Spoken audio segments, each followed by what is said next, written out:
I welcome you to the 58th sequel of the Church of Uganda at 150 years, celebrating the history of our country, the history of our church, vis-a-vis our country.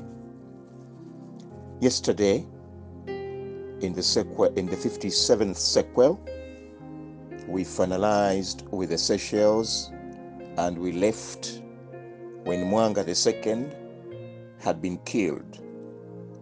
Tonight, in the 58th sequel, we see the arrival of Apolo Kaggwa back home, and how nothing about Seychelles was mentioned, but everything about England and the journey he had made to Europe had been.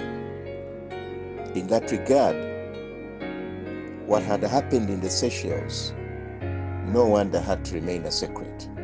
For the journey to England was such a perfect cover-up that who then would have ever dreamed that there was an undercover visit to the Seychelles, or to even Zanzibar, leave alone Seychelles itself.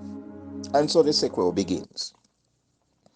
The group that had gone to the Seychelles island returned to Zanzibar, and they had a baby, Mwanga's baby.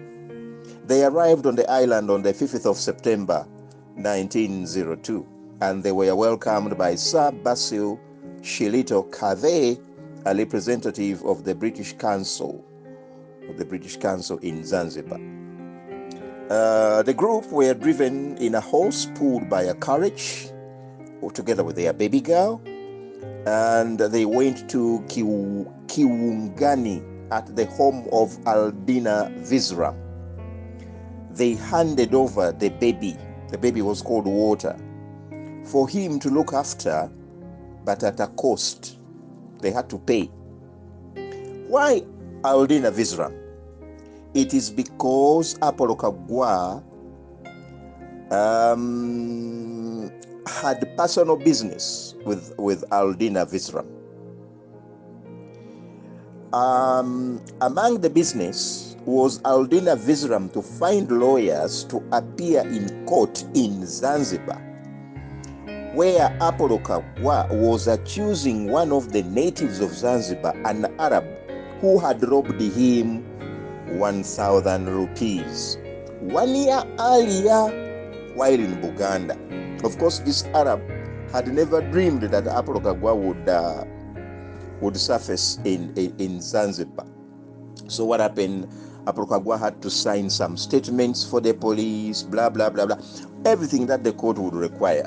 And he would then leave everything in the hands of the lawyers, supervised by Aldina Visram, who was a personal friend to Apolo Kaggwa.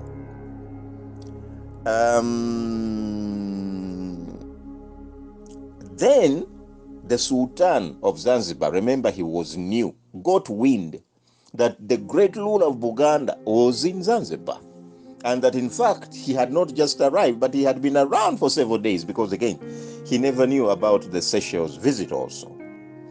And so what happens? The Sultan demands that the visitors visit the palace, and that's what they did. So Apolo Kaggwa, Ham Mokasa were taken to Ungunja to meet the new Sultan, Ali bin Hamoud.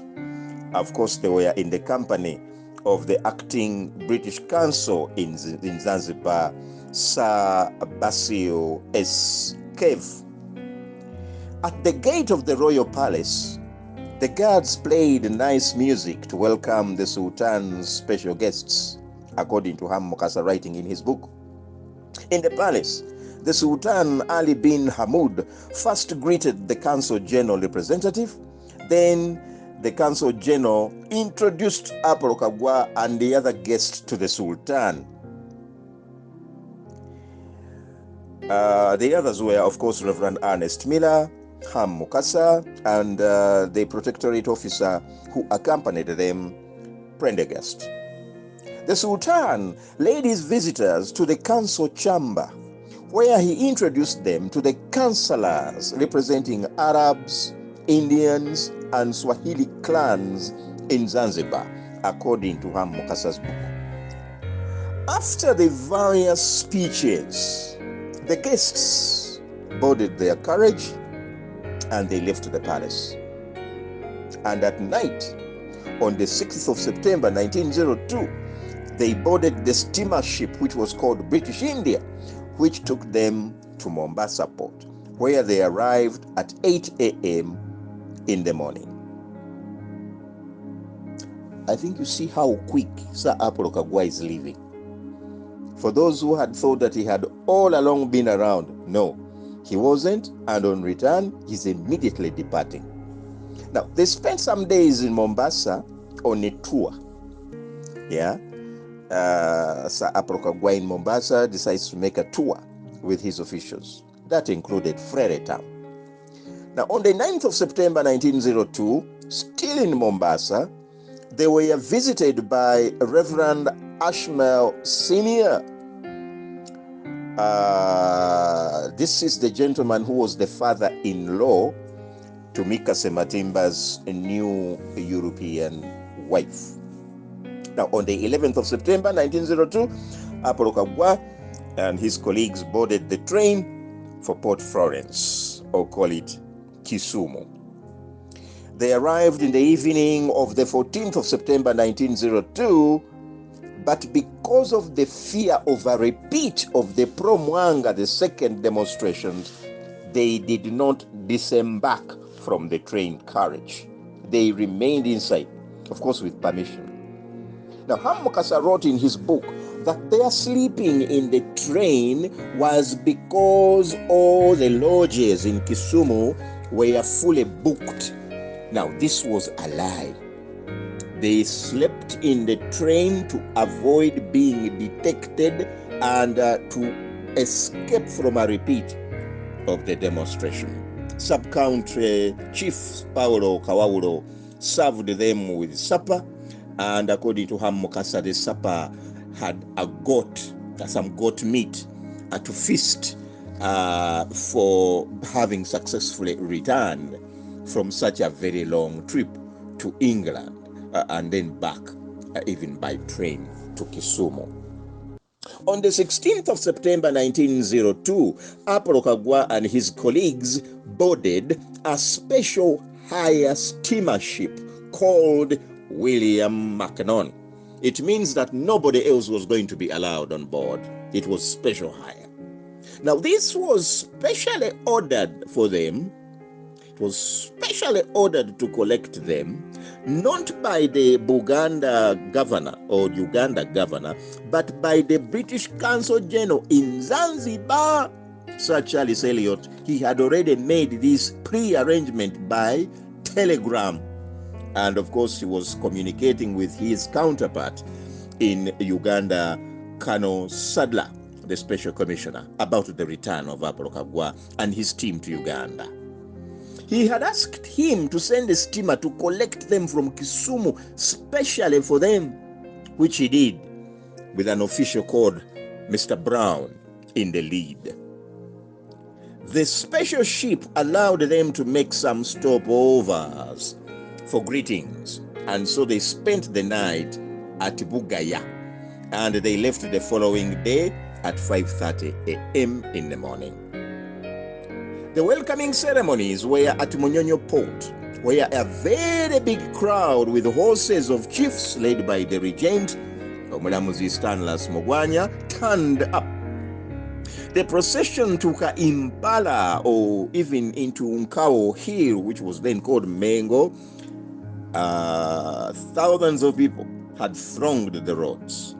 They were full of joy to welcome Apolo Kaggwa, who had left in May. Now they are in September. And his entourage towards the Mengo Palace to see the future king. The 6-year-old Kabaka in waiting, Daudi Chwa II, welcomed the travelers, flanked by the regent Omuwanika Zakaria Kizito Kisingiri. Also present was Kangao Samwiri Mukasa. Also present was the Sebwana and the Mugema Joshua Kate Wambwa and others. The moment was well captured on camera by Borap, Remember, Borap was the superintendent at the industrial mission at Inviri Bulangi. Unfortunately, many of those pictures are not available because the archives, in particular UCU, will not give me any for their own reasons. They have reasons why they wouldn't.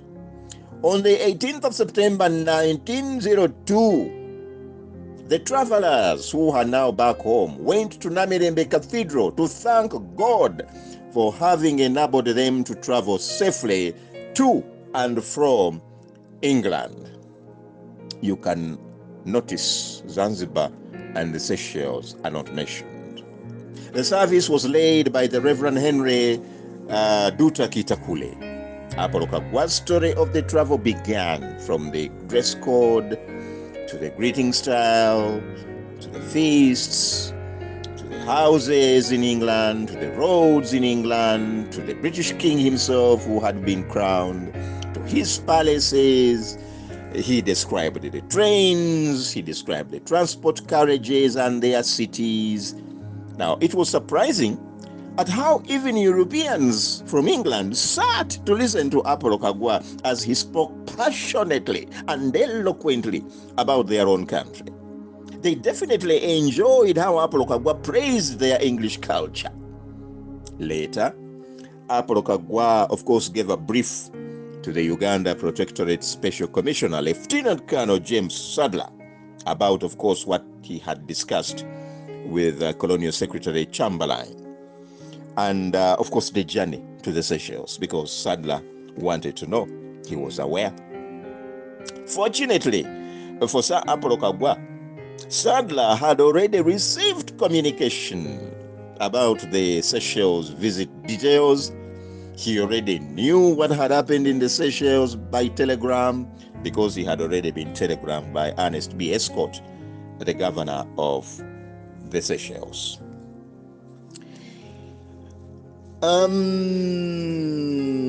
Brethren, tonight, let's stop this sequel at this, because tomorrow in sequel 59, we are going to analyze the different researchers, the different writers, and what they have to say about what we have just heard, especially in sequel number 57. We cannot leave this particular interesting area of research, many of us having heard about it for the very first time in our ears. We are talking about history that is 120 years old. So in the next sequel, let us go deeper and analyze exactly who wrote what, who has ever found what, or is it really a cover-up that is intended to last forever? May the good Lord bless us all.